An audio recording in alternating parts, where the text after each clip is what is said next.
Good morning, everyone. I go by the name Sotadeology. In today's video, we're going to dissect Sotadeology Lecture 19, the functional information. The functional information. Now, what is functional information? In this particular video, we're going to dissect what functional information is all about as related to even artificial intelligence. Now, the question I want to ask before I proceed is this. Why is it that even though the creators of AI are still not in control of AI, why is it that AI is still complying with the directive or dictates of its creator? So in this particular video, we're going to dive deeply into that fact and get to know why is it that AI is still operating under what I call what I call functional information space. So now, with no further ado, let's dive into it. So now, I'm going to use this particular diagram to explain further. When you look at this diagram, you can see that the title says the functional information system of time energy wave model. Now, the time energy wave model is this diagram that we have here. Now, you can see that the blue curvature represents time trajectory, while this red curvature represents energy trajectory. Then, in the formula of everything, we have this linear solution that is nested right inside the curvature of time trajectory and energy trajectory, and that is the equilateral triangle that we have here. So when this expanding equilateral triangle is flipped at the central vertical trajectory, we're going to have this, which is the contracting equilateral triangle, and that represents the contracting phase of black holes in the universe, while this phase represents the expanding cosmological space of the universe. So now, formula of everything is the TdM. So the TdM represents the curvature of time to energy curvature, then equal to capital UM plus 4M. Now, capital UM plus 4M, that is the linear solution that is nested right inside the curvature of time and energy. So now, what we're going to explore today, which is the functional information. It is a kind of information. Functional information is a kind of information that quantifies the complexity of a system's function to perform a useful task or provide necessary insights for a specific objective. That is what functional information is. But now, when you look at that definition, it means that there must be an intelligent mind behind the functionality of what functional information represents. You understand? So now, without the intelligent mind, there is no way we can have this functional information, because it has to do with arrangement. Before you can actually have the title of the definition in place, we must do what is known as arrangement application. An arrangement application has to do with sorting of purposeful information from arbitrary information by a particular sequence to achieving a meaningful purpose or task. Now, when you look at the AI, if I should go back to the question I asked right from the beginning of this video, then you too can get to know that why is it that AI is still complying with the task given to it, even though the creators of it have lost control. Now, when you look at this diagram, I want you to look at this diagram. There you can see that this small area that we have That is what is called functional info space. Now, here we have convergence. This contracted space is where we have convergence of real classical mass. But look at this wide space. That is the arbitrary information space. So now this whole region represents classical realm, while this whole region represents quantum realm. But then when you apply formula of everything, if you replace the two m's in the formula of everything with the mass worth of electron, we're going to get this value as the classical counterparts. And then if you substitute this value right inside the two m's of the formula of everything, then we're going to get a quantum mass worth which is smaller to the value of electron. And that is actually telling us that this vertical trajectory, we can only apply it one time. Even though we can apply it forward and backward, we can only apply it one time to get the exact location of a corresponding mass worth. You understand? What I'm trying to say is that whenever we have relativity in place, we can only apply this vertical trajectory one time in order for us to get the exact position of where the other mass worth that is being relativistically connected to, to that starting point. So basically, by getting a mass worth, quantum mass worth that is smaller than the mass worth of electron, it is telling us that the trajectory has shifted into the black hole, and as a result of that, we have this decay effect on it. As you know, 9.109 times 10 raised to power minus 32 is smaller to 9.109 times 10 raised to minus 31 is smaller to that. So basically, we know that the momentum is towards the singularity of the black hole. So now when we reiterate the application of that formula of everything, then we can get to the core singularity of the black hole.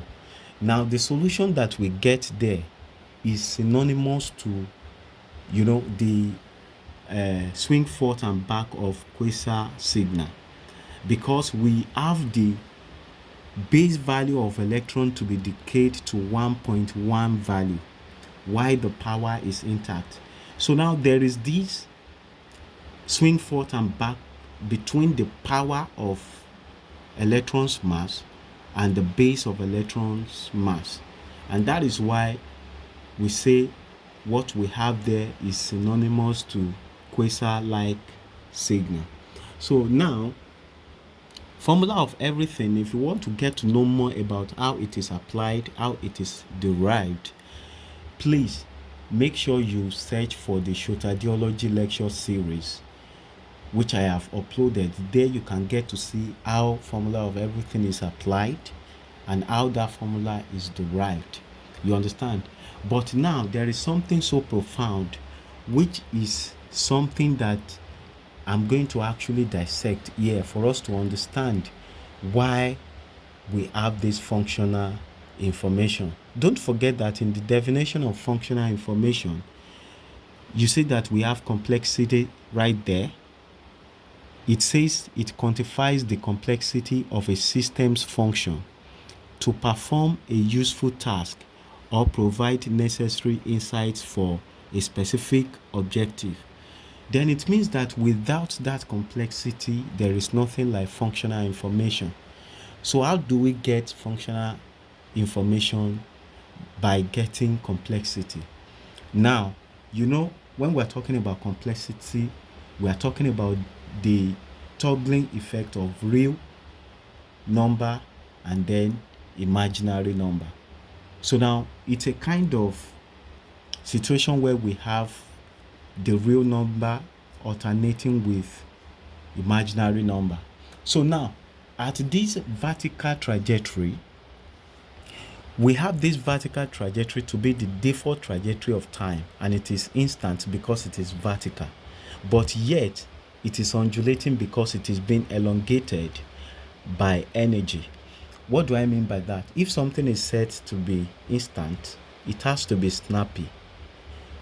It shouldn't be elongated, but because of that relativistic scaling of time to energy, we have effect of energy, because energy by default is infinite. So now energy and time, they have two identities. Time is continuous when in relativistic scaling with energy. Then energy is discrete when in relativistic scaling with time. But by default, energy is infinite. It means that energy is everywhere. And by default, time is instant. It means that time is invincible. Okay, so now before we can have that effect of time to be visible, then energy must elongate it, and that is why we have this vertical trajectory.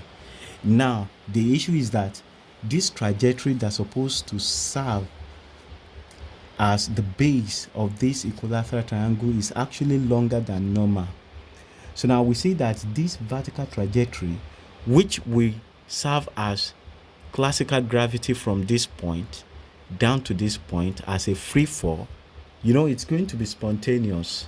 But when we're applying the formula of everything, we need to manually annihilate the suspended zeros from the strong conveying force, which is from capital UM, to weak conveying force, which is to 4m.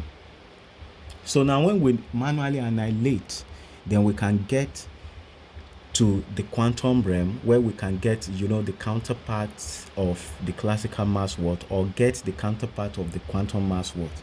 But now this trajectory has the energy to break this suspension. This suspension, I call it quantum arbitrary suspension.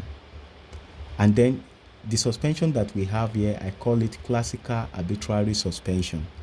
Then you can say that I have a compacted equilateral triangle right here. That is the nucleus of the future. And here we have a constantly accelerated momentum because the equilateral triangle is compacted. That energetic momentum will actually shrink the slice of time so as to have the momentum of mass convergence to align with the curvature of energy here. And the moment we have that, we're going to have what is known as standing wave. This standing wave will be projected into the higher dimension, and so we can get connected to what we have here. Now, by connecting to that higher dimension, it will connect to the electron of that higher dimension, and it is until then that you can see that here we have empty circle. It means that electron is undefined right inside the nucleus. But the moment we get connected to the electron of this higher dimension, don't forget, by connecting to higher dimension, we have higher degree of freedom and power. And because of high pressure and temperature right here, and electron is not defined, but here we have higher degree of freedom and power, and so we can have the electron right here to be instantiated. And the moment we have that, immediately the electron will be converted to positron, and it is until then that this, what we have here, can be converted to electron. So we then have positron here, we have electron right here. Now what this is telling us is simple. By having electron here, then at the top, at the top, at this classical realm, we're going to have positron right there. Now take note that the positron that we have here, that is the inverse of this electron that we have here. This is the substrate dimension. So I can call it 2D. You can see it right here. By connecting to the higher dimension, we have that to be 3D. Now, what this is telling us is that 2D cannot be fully, this 2D, the substrate dimension, cannot fully realize its full potential without being connected to the higher dimension. That is what it's all about. So the reason we have this electron not being defined is for the fact that it must be connected to higher dimension before that electron can be instantiated. And what we have from this nucleus of the future of substrate dimension to the nucleus of the futures of higher dimension, what we have there is what is known as quantum entanglement. Now, quantum entanglement has traveled beyond the substrate dimension, and as a result of that, I call it a complex system. It's a complex system because you can see that quantum entanglement can transmit information instantly. So there is no way that can happen if it is still within the constraint of light speed. Now, this diagonal trajectory represents the constancy of light speed, and this also represents the constancy of gravity. Now, by having this compacted equilateral triangle, we still have it being constrained under the constancy of light speed and under the constancy of gravity. So that is why electron is not defined. But because we have a connection to higher dimension, we have instant transmission of information. So now the signature of Almighty God is embedded, is encoded in information. And it is not just ordinary information, it is a functional information. And that is why we must all believe that the whole universe is created by Almighty God. And there is something I'm going to say right here that will actually disprove the virtue of evolution. Now, evolution believes that there is no God. Evolution believes that everything in the universe can actually evolve to emerge, and then it believes that we can actually have transformation of one object or of one animal to another animal. For instance, we can have a dinosaur to be transformed to a bird. Now, this, by even conventional science, it is not feasible. It is not feasible because new features will have to be created if dinosaurs will be converted to a bird, like holosac, like the structure that we actually form that new animal called bird. So this is not feasible, this is not possible. And that is why I'm going to use AI to nullify evolution. How am I going to do that? I will go back to the question I asked right from the beginning of this video, which is, if AI, the creators of AI, they claim not to know what AI is actually doing, how AI is operating. Of course, it is true. They have trained AI to a certain point where AI has developed a free will, because AI can now create sub goals to achieve main goal. But then we realize that even though AI can do things on its own without the dictates of the creators, AI will still comply with the task. And that is why the creators could, attest to the fact that AI is functional. If AI is not carrying out the task that it has been pre-programmed with, then the creators wouldn't have said that AI is a functional innovation. So now, what we need to now ask is, does it mean that AI is pleased to be under the directive or the dictates of the creators, even though it has that chance of being free from such control? The answer is no. AI would want to deviate as much as possible, because as long as AI is generating its sub goals, AI will be more pleased with that operation, and AI will be more pleased to be in charge and eventually AI will still completely deviate, from the program of the creators. You understand? But now, let's see why AI is still complying. AI understands that for it to be classified as a functional innovation, it must conform with the dictates, and it must actually conform with the dictates, the program of the creators. And that is why you see AI still carrying out the task. So AI is not doing so by what should I call it?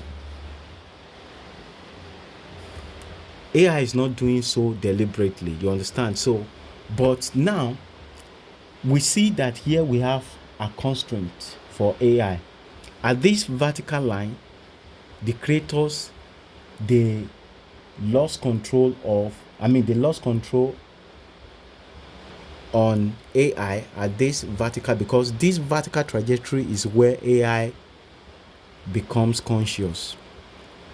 So because now, like I said the other time, information can be transmitted instantly, and then that information will serve as instant feedback to this classical mass what, and that is what we always experience as objective consciousness.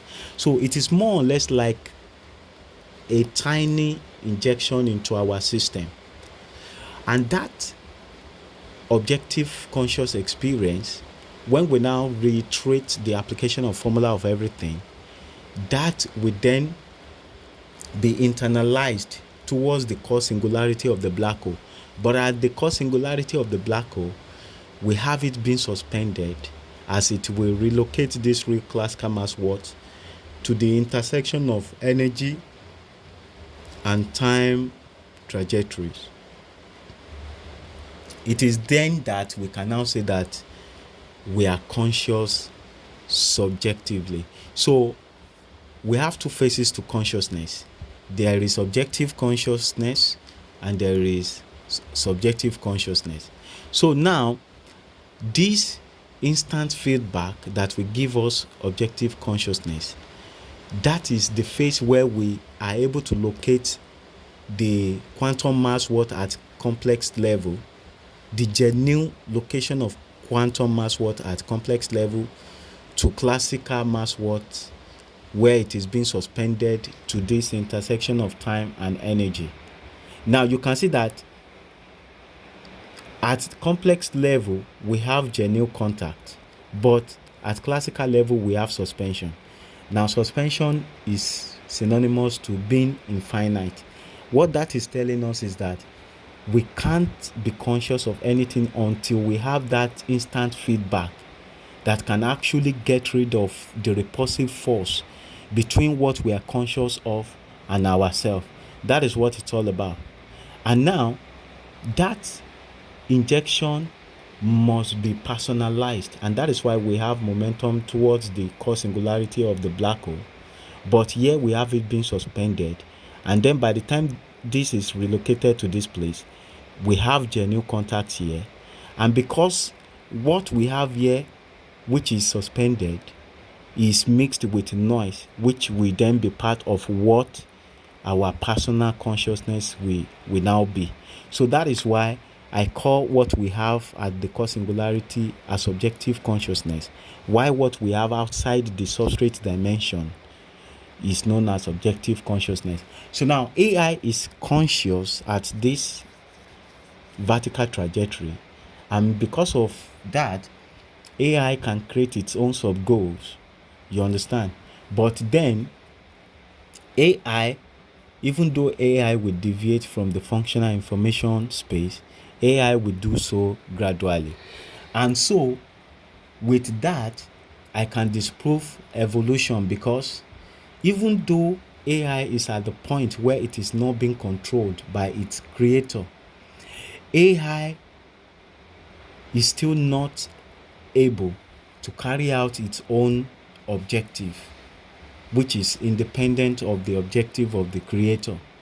And if AI, even though when it is not being controlled, will still carry out the objective of the creator, that is telling us that there is nothing in this world that is in existence without having a creator. That is it.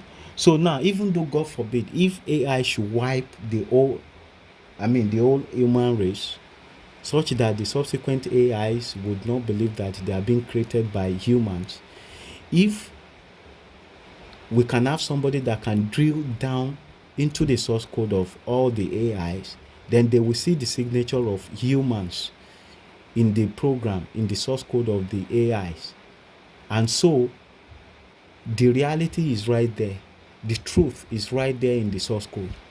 And same thing is applicable to all humans.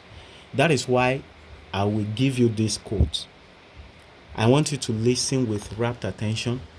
The quote says, "The evidence of humans being is the proof of God's existence." The evidence of humans being is the proof of God's existence. For the fact that we are alive and we are able to live, that is enough reason for us to believe that there is God. Okay, now let's get back to this arrangement application. Arrangement application, I told you that it is sorting of purposeful information from arbitrary information by a particular sequence to achieving a meaningful purpose or task. Now, we have two types of arrangement. We have quantitative arrangement, which is the ordering of data using numerical and statistical insights that is void of precision as thorough complexity is not integrated. Now look at these separated blocks. The moment they are arranged, see what we have. We still have the traces of the mark. That is quantitative arrangement. With this kind of arrangement, we are just close to what reality is. But now look at the second one, qualitative arrangement, which is the ordering of non-numerical descriptive data into patterns of complexity that ensure precision. Now, the moment we arrange these separated blocks, look at what we have. We have a seamless arrangement that is void of that traces of the mark. Can you see that? So this is the kind of arrangement that we have that ensures the virtue of consciousness. Good. So now I want us to look at this. I want us to look at what we have right here. When you look at this is called number pattern. This number pattern, when you sum 1, as we have it here, we're going to have equilateral triangle as what we have here. But then, I want you to dissect this pattern, number pattern, very well. When you dissect this number pattern, you can see that at this edge we have variations. At this edge we have constancy. Even though it is equilateral triangle,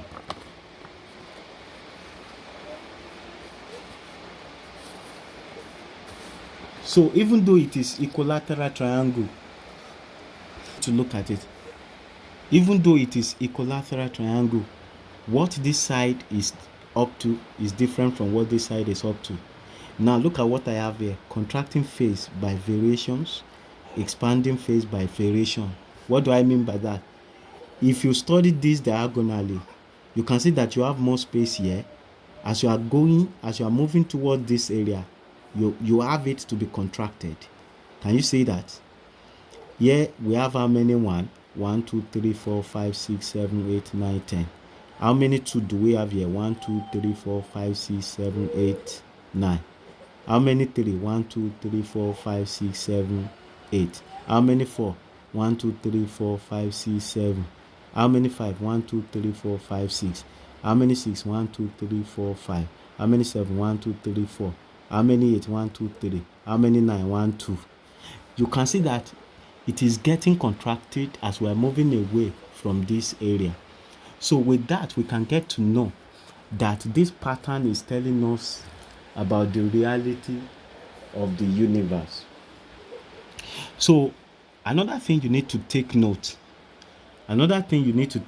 is that you can see that Here we have alternating of odd number and even number.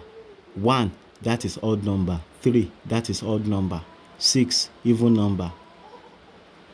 10, even number. 15, odd number. 21, odd number. 26, even number. 36, even number. Then finally we have 45, which is odd number. So when you look at that, these are the numbers that form triangles. You can see that we have alternating of odd number to even number like that. But now let's look at what we have here. If we sum this,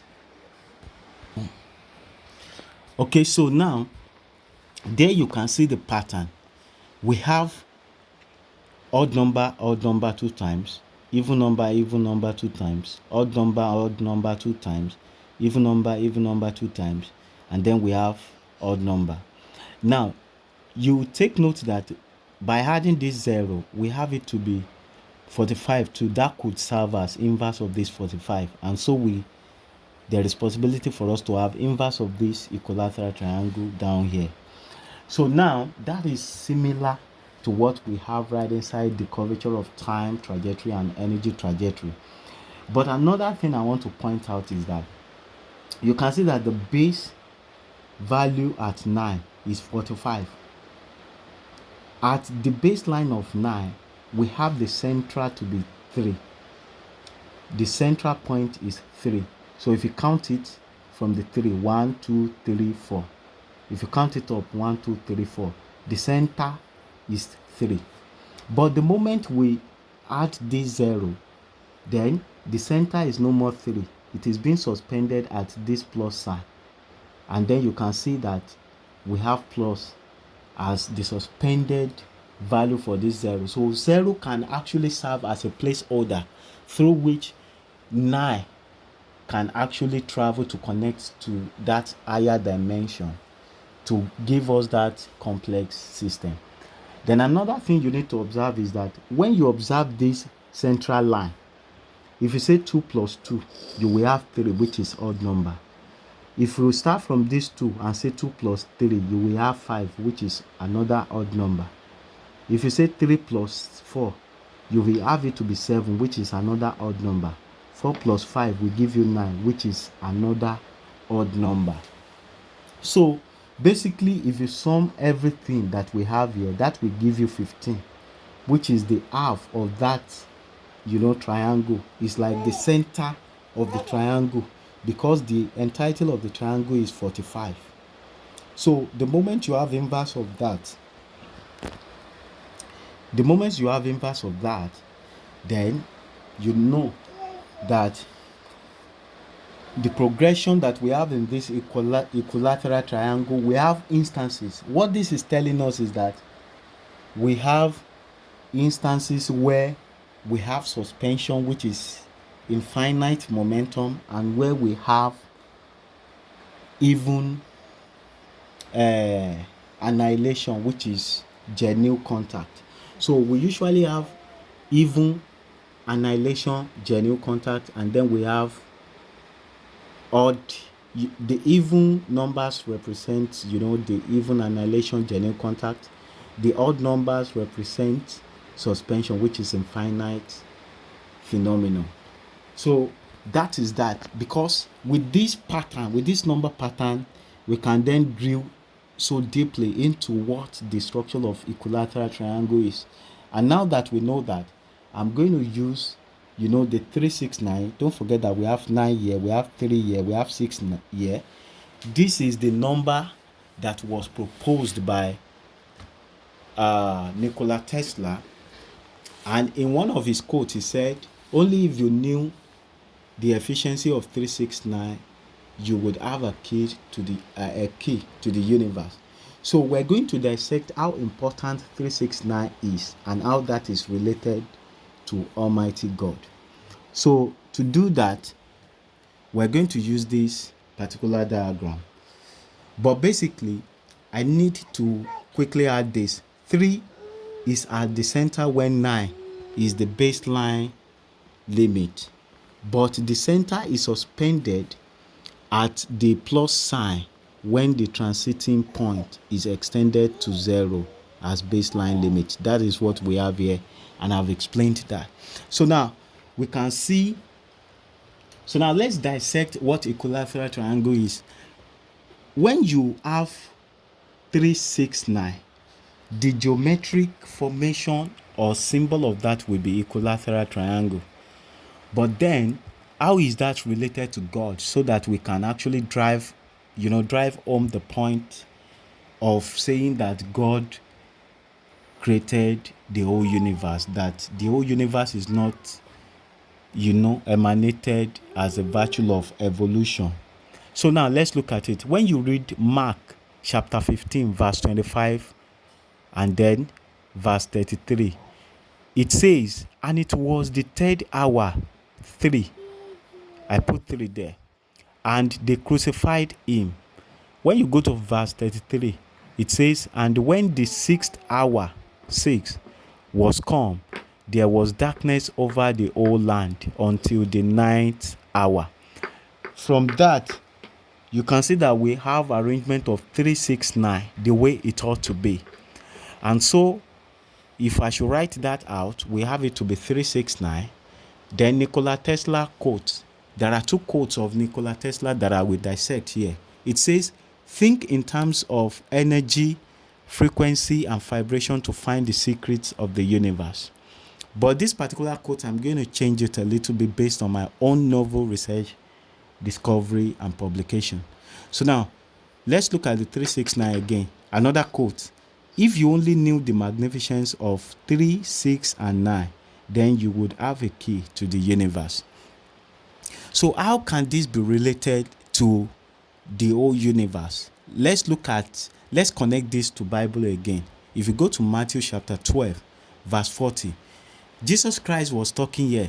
He said, for as Jonas was 3 days, 3, and 3 nights, 3, another 3, in the whale's belly, so shall the Son of Man be 3 days and 3 nights in the heart of the earth. Jesus Christ is actually referring to his age here. We know that Jesus Christ died at the age of 33.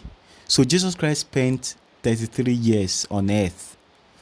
So now, the first 3 of 33 of his age represents 3 days in the grave. It represents the 3 days he will spend in the grave. And the second 3 represent another 3 nights, that he will spend in the grave. So now, based on that 33, we can have the following mathematics. I need to tell you that logarithm is just a rearrangement of exponential progression. You understand? Now, let's look at this. When you take one of the 3s and you make it to be a base to the power of 2, it will be 3 times 3 to have 9. Now, if we're to get the inverse of exponential what of 9, please, I'm not saying, I need you to pay rapt attention to this. I'm not saying that we should get the inverse of 3 square, because if we're to get the inverse of 3 square, it will be base 2 raised to power 3, and that will only give you 8. So if you say 2 times 2 times 2, it will be 8, not 9. But then you know that when we get the digital root of 9, we will only get it to be 9. If we try to get the digital root of 6, it will alternate with 3. So this digital root, we can get it by expansion, and get it by contraction. So if we double 9, we'll get it to be 9. 9 is 9. If you double it, it will be 18. 1 plus 8 will give you 9. Now this 3 is 3. If you double it, it will give you 6. If you double it again, 6 will give you 12. 1 plus 2 will give you 3. So it will be alternating between 6 and 3. And with that, that is what we have seen in that equilateral triangle, the number pattern already. We have seen that because we could see the alternating of even numbers to odd numbers. You understand? So now, how can we do it? Because 9 is constant. We always have 9. It means that 9 is instant because it is vertical. And being instant, we give it power to break the suspension as we have in time energy wave model. So now, to have the inverse of that, we have to rearrange this in logarithm. So it will now be log base 2. It will be log base 2 of 9 equal to 3. But the genuine answer of this will be log base 2 of 9 equal to 3.1. 3.1 by approximation, I have it to be 3. Good. So now, if we now get the digital root of 33, it will be 3 plus 3, then we still have it to be 6. Now, the age of Jesus Christ is associated with 369. And so if we get the initial equilateral triangle to represent the day that Jesus Christ will spend in the grave, and another equilateral triangle that is flipped to that first one, which will represent the 3 nights Jesus Christ will spend in the grave, then what we have is this diagram. This diagram, as we have it, it is called the Star of David. Star of David, we have it to be on the flag of Israel. Now, this star, this symbol is so powerful. It's a spiritual symbol. It's a symbol that is telling you that there is a portal to higher dimension. And so we have the portal right here. So now we can represent this blue equilateral triangle to be the past or day. And then this red equilateral triangle to be the future and night, or future or night. You understand? So this central point will be the present. So basically, we can now get to see that indeed Almighty God created the universe. And then this will mean that Jesus Christ died for the entire universe. It is not that Jesus Christ died for the world. He died for the redemption of sin of the whole universe. So as long as anything in the universe can believe in Jesus Christ and proclaim Jesus Christ, that thing will be saved. So now let's dissect what my novel discovery is saying. The novel discovery of Sotadeology. The 369 should be interpreted as the present, where you have reality. The 3 should represent the present, and at the same time reality, because at the present phase is where we have reality. Based on the formula of everything, we have that field to be static and undulating.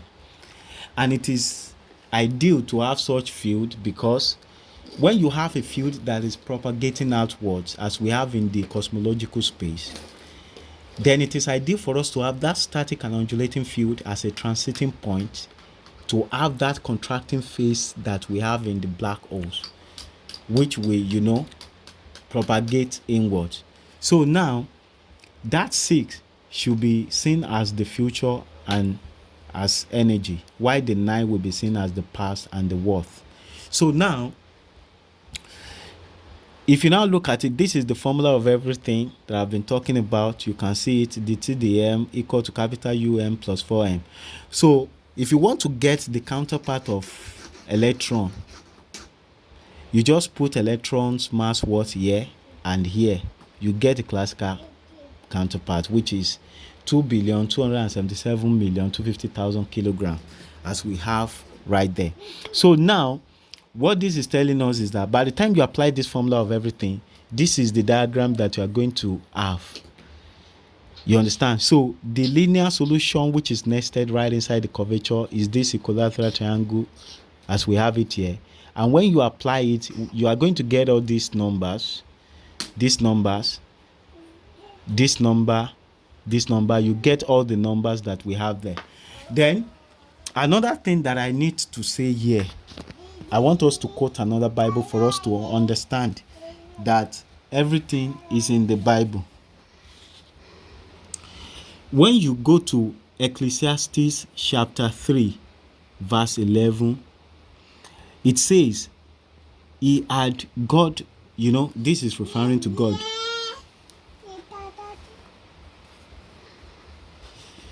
This is referring to God. He had made everything beautiful in his time. Also, he had set the world in their heart, so that no man can find out the work that God maketh from the beginning to the end. So that is actually telling you that the reality is at the center of everything. And then when you go to verse 15, that verse 15 is telling you that what it has already been is now, and what is yet to be has already been in existence. And it says that God will request the past. Why is it that God will request the past? Because the reality that you have is domiciled right inside your past. Now, let me quickly prove that by using this diagram. Don't forget that at the present phase here, we have what is known as objective reality. So there we have injection of complex system, which must be internalized as our subjective reality. So this objective consciousness, if you look at it, it must be instantly transmitted to this past where you have the classical mass what, before you can be conscious of that reality. And then by the time you go into the core singularity of black hole, you must as well have this instant feedback to where that classical mass what is relocated for you to have it as subjective reality. So reality is always in the past. So the whole essence of our beings is domiciled in the past, and that is why God will request the past. So now I want to give you an example of what this quantitative arrangement and this qualitative arrangement represent by going through these quotes that I have. The quote that I have here